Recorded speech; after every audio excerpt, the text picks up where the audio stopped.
So I'm Ella Melnick, this is Kevin, and this is Morgan, and our presentation is on why life-saving drugs should not be patentable for monopolistic gain. Our mission statement or goal of this presentation is basically to inform our peers of the injustices that are being carried out by some of the most powerful and influential companies in America. Perfect. So much of the American population depends on medications just in order to survive. And because of this, as you heard in the last presentation, many companies will go and patent the drugs that they create in order to control all the factors that the drug has within the economy and the market. Because of this, they can have controls over things like a monopolistic control over non-elastic goods. They can also prevent economic growth, and they can have deceptive business conducts all within these practices. A great example of the monopolistic control over a non-elastic good is just the fact that they're in charge of production, marketing, and selling of a product that is not flexible in terms of consumer need, meaning that no matter how much the people want it or request it, they don't have to put out more of that product. They can put it out at whatever price and whatever quantity that they want. And so they have complete control over the market. So, there's you. Scroll up.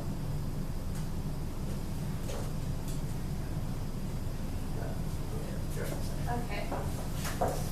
So, why does this matter that these companies are able to patent drugs or not? When you allow a company to have control or patent something, it is crucial to be able to do that in a capitalistic society because you need to have ownership and rights of things that you've created. But the fact is when you allow pharmaceutical companies to gain monopolistic control over a product, it actually violates a ton of antitrust laws that have been in place since the turn of the century. A few examples I do have are the Sherman Act of 1890, the Federal Trade Commission Act of 1914, and the Clean Antitrust Act of 1914.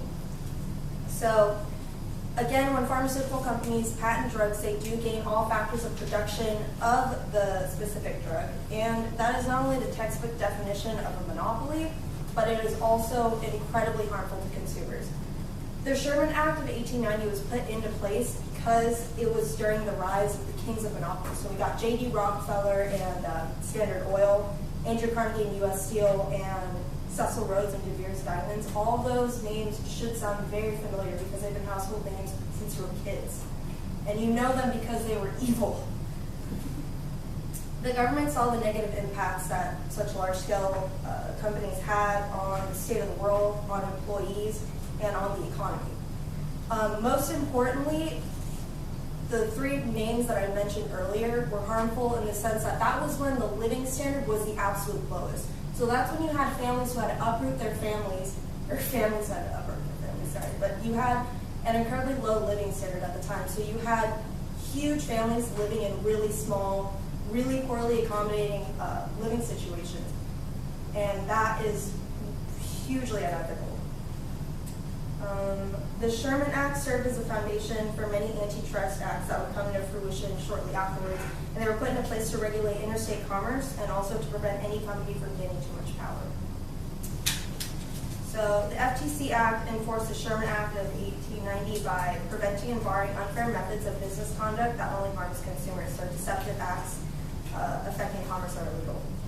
Pharmaceutical companies violate these by controlling all factors of production of many medications. Examples are most notably Mylan and the production of the EpiPen. This was also a very recent example. A lot of the drama that happened with Mylan was within the last 2 years. So technically, it is illegal, stated in Section 4.3 of the antitrust policy that says a company can only manufacture a product if and only if 4 or more independently controlled entities, in addition to the parties of the licensing arrangement, possess the required specialized assets or characteristics or incentive to engage in the research and development that is a close substitute and the research and development activities of the parties to the licensing agreement. So in short, in order for it to be illegal, there needs to be more companies out there that can offer substitutes. But with the EpiPen, it was the only one in the US that produced a drug. And why does that happen? It has pushed so many competitors out of the market or has forced competitors to price it at an equal level in order to compete. So no matter what, the only people that were getting hurt by these price increases were consumers. Meanwhile, the CEOs and the creators of these drugs were pocketing billions and billions of dollars. The Clayton Act sets the bar even further by banning acts such as price discrimination, price fixing, and other miscellaneous unfair business acts. So pharmaceutical companies, another example of how they violate every standard set in the Clayton Act, is Turing Pharmaceuticals and Daraprim. So I don't know if you guys heard of this, but Daraprim is a drug that HIV and AIDS patients needs to sort of combat other ailments that come up with the disease. But what happened was, as soon as it was acquired, it was from $13.50 a pill to $750 a pill overnight. And when you price it at $13.50 a pill, you're still making a healthy profit to keep your company sustainable. But why do you need $750? Tell me where that's ethical, and tell me where that's fair to profit so much when you already make a healthy profit with $13.50. How, you may ask, are companies able to get away with what are otherwise flagrantly illegal business practices? Practices that violate federal laws that have been put in place years ago. If such actions are illegal, then why hasn't anything been done?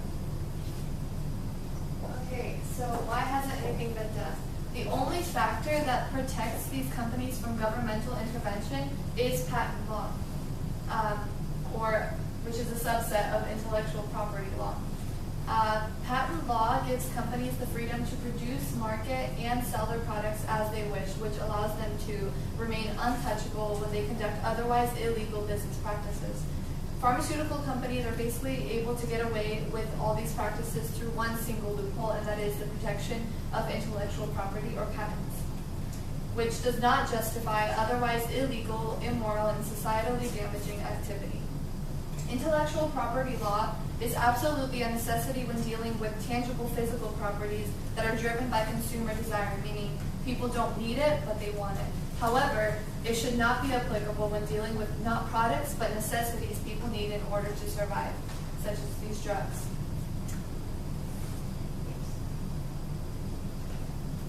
So companies can bar entry from competitors offering a substitute or generic medications at a more affordable price. They can conduct price discrimination, which is a violation of both the FTC and the Clayton Acts, and they can purchase patents and acquire competing companies to cement their power in the market. An example of said instance is Mylan's control over the EpiPen market, like she stated. Do any of you, are any of you familiar with the EpiPen or with allergic reactions to foods and all that? Or does anybody own an EpiPen? Well, for those of you who don't know, the EpiPen is a form of an isolated adrenaline and is used to ward off the symptoms of anaphylaxis. Now, Kevin will speak to you more about what anaphylaxis is. Yeah. So just to show a little more of an example of EpiPen, anaphylaxis is a reaction to a specific allergen, most commonly food, but a lot of people have them for like animals or for a lot of different chemicals mixed in with current compounds. Like people can be allergic to latex or things like that as well. But 1/13 of American children fall victim to this horrible ailment right here. And that's about an estimated 15 million people in America alone who don't need it in maybe the most severe condition, but they have some form of anaphylaxis within their own body. And so when you look at that, depending on the severity, symptoms go from anywhere to swelling of the tongue, broken lips, to having trouble breathing, and even occasionally in some scenarios, if they don't get the treatment immediately, it can lead to death. And that's huge. So Mylan is the company that currently controls EpiPen and the major production of anaphylaxis in the market today. And so why does this matter that they can control the competition and they are the only producers of anaphylaxis? Well, they have such a large influence on the market that they actually don't have the only product out there, but they can prevent anyone else from entering the market, and they can keep their product on top of the food chain. So pretty much the only way to prevent the side effects of anaphylaxis is to order Mylan's EpiPen. And so Mylan's EpiPen in the last few years has seen incredible spikes in prices and a lot of other things like that, just as we've been describing for many other drugs, just because of the ability of Mylan to currently control this drug. And so, so since they are the sole producers of this drug, they're able to eliminate the competition. And I mean, there's tons of examples just in the last few years. Sanofi's Auvi-Q, which is a very weird name for a drug, was being worked on, and it was almost done to completion in 2012. But that was in the midst of Mylan's streak of influence into EpiPen, and so they made sure that AVQ was then removed from the market and its advertising rights were stripped entirely. And that drug was actually a great, and it was just as effective as EpiPen, but it was very threatening to its market because of how much less it could be marketed for. And so they made sure to get it right off the market immediately. And it doesn't stop here. Recently, Mylan acquired Media Pharmaceuticals, which is a huge multi-billion dollar pharmaceutical company that I think they purchased for a $7.2 billion deal. And this only strengthens their presence in the market at home and internationally, where they have a much better control over that EpiPen production and barring people from entry. And so we're going to tell you a little more about EpiPen and Meridian Pharmaceutical, where it first started. So a little bit of background on the EpiPen and Mylan's acquisition. Again, it was acquired by Meridian Pharmaceutical before being passed around to a couple different companies, and then it landed in the lap of Mylan. So Mylan, the U.S. pharmaceutical giant, acquired the patent from a German company called Merck in 2007. Since the acquisition, the price has been steadily rising, and so did Mylan's power over the market. They're currently one of the only American producers of this drug. So, as you can see here, in 2004, before the acquisition, the price per unit was $69, but adjusting to today's inflation, it's about $85. 2007, around the time of the acquisition, the cost per unit was $100, $116 adjusting to today's inflation, and the yearly revenue was a healthy $200 million per year. 2007 to present, post-Mylan acquisition, cost per unit in 2016, $600. Adjusting to today's inflation, $85 to $600. Right, okay. Yearly revenue, $1.1 billion. How much does it cost to produce? $30. $30 to produce this drug. The percentage increase was 450%.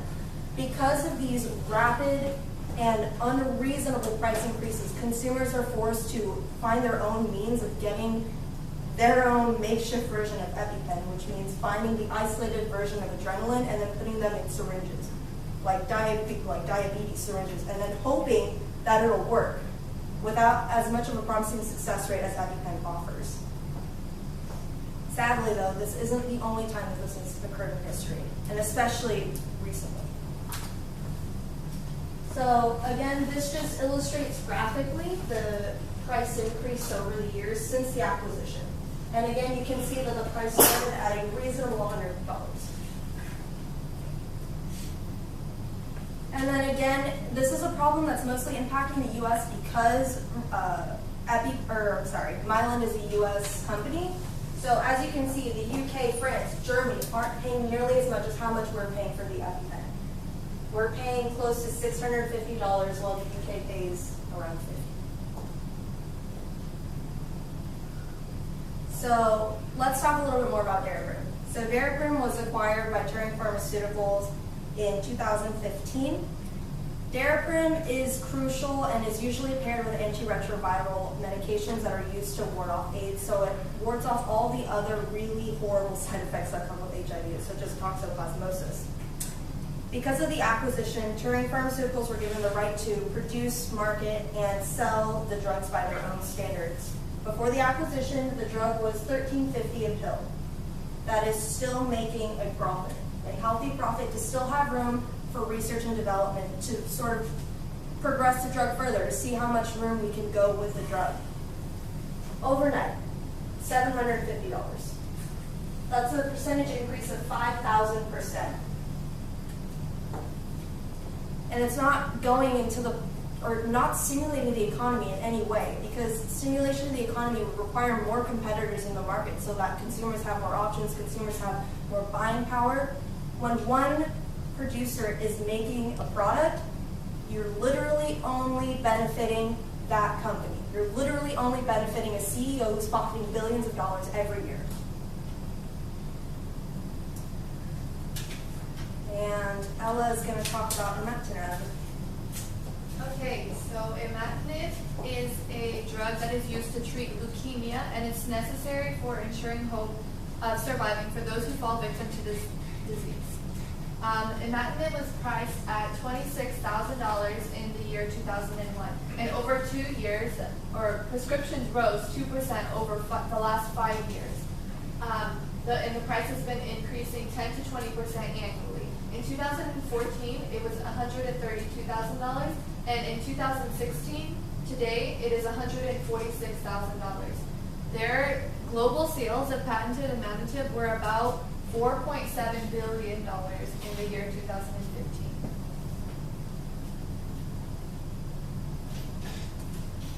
Novartis is the pharmaceutical company which acquired the patent for a generic alternative to imatinib from Sun Pharmaceuticals. During the 6-month interim period of time of the acquisition, Novartis prolonged the drug's availability to the public. And during this time, the patent was void. So Novartis waited until the acquisition was completed before charging unreasonable prices for this life-saving drug. And then there was this quote that we found by Joe Harrington that says, the delay of generic imatinib in the United States for 6 months after the imatinib patent term expiration, as well as its pricing at near patented drug prices for the next 6 months, highlights the increasing concerns associated with the delays of affordable generics in the United States. And now Kevin will... Yeah. And this is just a little visual understanding right here, so you can see how the revenue is going up for all these drugs. The price increase is usually significantly lower than the revenue increase for all the drugs. But I'm not talking much on this, this is just another graphic. The times each drug, sorry. Yeah. So every time a drug is prescribed, they never really, sorry, let me restate that. Drugs are continuously prescribed every day over and over, newly to new people, but the overall quantity never really increases. When you look at the number of people who have a Mylan prescription or a anaphylaxis prescription and all these things, it never really increases as it goes on, but the profits always seem to skyrocket as the years continue to move on and the drug companies continue to own those drugs. And like we said, this is a textbook definition of monopolistic control over a market. The fact that you can raise the price as you go without having to raise the quantity or raise the availability to the public, and just to boost your own profits. And these are all drugs that have been patented in the US, and these are only a few examples. I mean, there's hundreds of drug companies that do this all the time just to increase profit. We've created one of the biggest and most rich industries in our company just based off of the patent law and the ability for drug companies to patent drugs. And so it's just increasing the difficulty for people to purchase these life-depending drugs, and it's just super unethical. And this is a problem we all have to address as a community, really. It's not a gray area of moral ambiguity. It's just like, it's a black and white. We're really just making these people pay for the medicine they need to live their lives. And who are we to say and put a price on the amount that you have to pay for a drug that saves your life every day? Because some people have to take these drugs every day. And so we've created one of the largest, most profitable industries without offering support to those within it. So the solution. How do we take on these huge pharmaceutical companies that are pocketing billions of dollars per year off the backs of the sick? You could start by raising awareness on the issue, so posting on social media, researching, conducting your own level of research, because there is so much information out there about all the things that are going on in these pharmaceutical companies that are available at your disposal. You should make use of those resources. You can start locally and also propose an amendment on the ballot. So as the opposing argument said earlier, it is totally understandable, totally understandable to invest years in your work and then claim it as your own, because it's your baby. You spent years investing in this product that's going to benefit society. We deserve to reap the benefits, but to an extent. As you noticed in the visual earlier from US prices comparing to other European countries, those European countries and those companies are still making a huge profit, but there's still more governmental control on the price control, meaning that consumers aren't getting totally screwed with how much they have to pay. So I just have to ask you guys this.